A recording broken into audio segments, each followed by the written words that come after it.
I, Celia Elizabeth James, am a true Federalist and a true Republican. Let me explain. A true Federalist cannot support the ratification of this Constitution.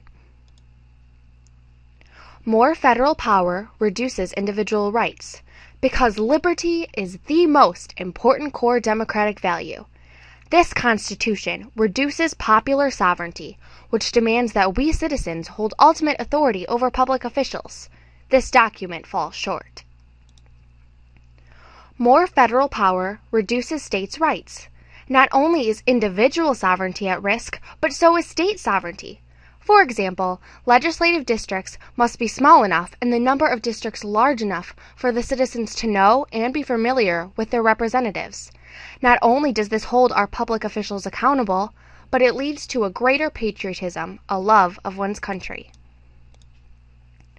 More federal power squints towards monarchy. Don't forget, the founders knew what monarchy looked like. They had just defeated it in the Revolutionary War. No power to the federal government at the expense of state governments. The power to tax and print money without limit is dangerous. Like Mr. Jefferson believed, it is more important for local banks to provide loans to average people and farmers.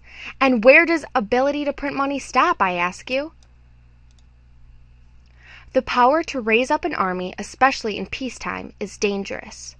This Constitution gives too much military might to the federal government in the form of professional soldiers. At the same time, it weakens the state and local militias, made up of average citizens.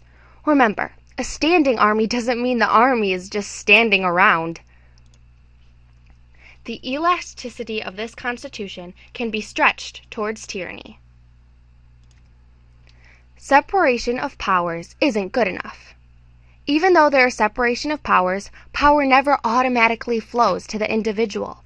It's taken away from the individual a bit at a time.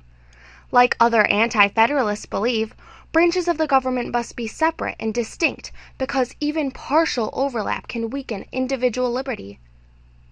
Further, the French political thinker Montesquieu asserted that the branches must aggressively push against each other to avoid tyranny. Or else, a nation may lose its liberties in a day and not miss them in a century. A Bill of Rights would at least help to preserve individual freedoms. For those Federalists who say we don't need a Bill of Rights, I say hogwash!